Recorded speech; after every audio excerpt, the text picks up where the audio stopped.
Make your future. 미래 채널 마이앱.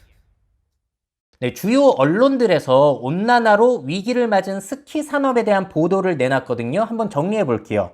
자, 먼저 연합뉴스입니다. 눈이 모두 녹아내렸다. 따뜻한 날씨에 문 닫는 프랑스 스키장이라는 건데 몇몇 내용 보자면은 올겨울에 프랑스가 이례적인 따뜻한 날씨로 인해서 스키장들이 문을 닫거나 운영을 축소하고 있다는 거예요. 자, 이번 겨울방학 기간 스키 슬로프 절반만이 운영이 되고 있고요. 자, 그리고 놀라운 점은 하루 평균 고객이 10,000명가량에서 5,000명가량으로 절반으로 뚝 떨어졌다는 겁니다. 자, 그러면서 기후학과 교수가 이런 얘기를 했다고 해요. 이번 세기 말 알프스 산맥에서 스키를 타는 것이 불가능할 수도 있다라는 얘기를 했다고 합니다. 자, 그래서 이미 일부 저산대 스키장은 스키 슬로프를 산악 자전거 트레일러로 전환을 모색하고 있다는 거예요. 자, 이번엔 SBS 뉴스입니다. 다보스 스키장이 풀밭 7조 원 산업도 녹는다. 자, 스위스 다보스 지역에 눈이 줄고 오히려 녹고 있는 상황이라는 거예요. 스위스 기상청에서 주변 빙하 부피가 6% 감소하고 있다는 발표를 했다고 하고요. 그런데 문제는 스위스 스키 관련 산업 규모가 무려 7조 원가량이나 되는데 슬로프 운영이라든지 관련 동계 스포츠 행사가 어려워지다 보니까 지역 상권에도 국가 경제에도 타격을 줄 수가 있다는 겁니다. 자, 또 KBS 뉴스예요. 오스트리아. 올겨울 스키어들의 인명피해가 급증을 하고 있는데 이것도 온난화와 관련이 있다고 하네요.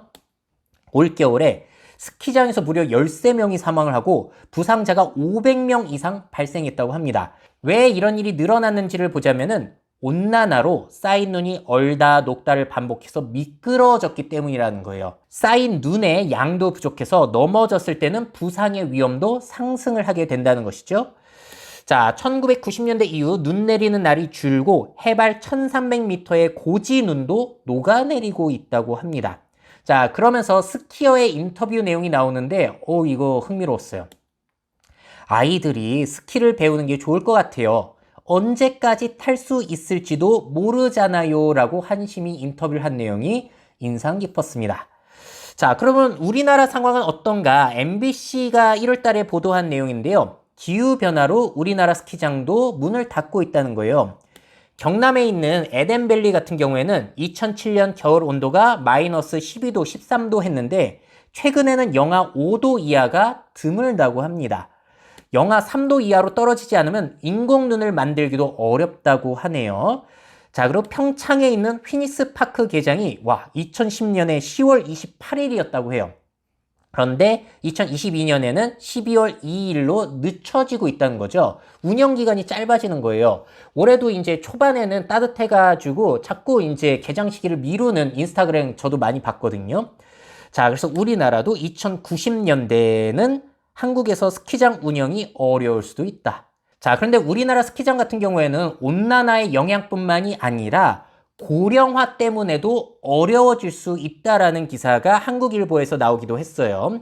자, 이게 무슨 얘기냐면은 이용객의 약 20%를 누가 차지했었냐면은 초중고교, 대학의 단체 고객들이었는데 저출산으로 아이들, 학생들이 줄다 보니까 손님들이 뚝뚝 떨어지고 있다는 겁니다. 그러다 보니까 주변 상인들에게도 큰 피해가 오고 있다는 건데 우리나라의 스키 산업은 이래저래 앞날이 그렇게 밝지는 않은 것 같아요. 자, 온난화가 겨울 레저 스포츠 산업에 또 어떤 영향을 미치게 될까요? 스키장이 많은 강원도 지역은 일단 수익 다변화를 많이 고민하고 계실 것 같고요. 스키보드는 줄고 수상스키 그리고 서핑은 늘어날 수 있지 않을까라는 생각이 들기도 합니다. 앞으로 따뜻해지는 겨울에는 뭐하고 놀면 좋을까요? 미래사회 변화를 업데이트하고 싶으신 기업 및 기관, 그 밖에 미래 트렌드 교육이 필요하신 분들은 myf21 네이버닷컴 이메일로 연락주세요.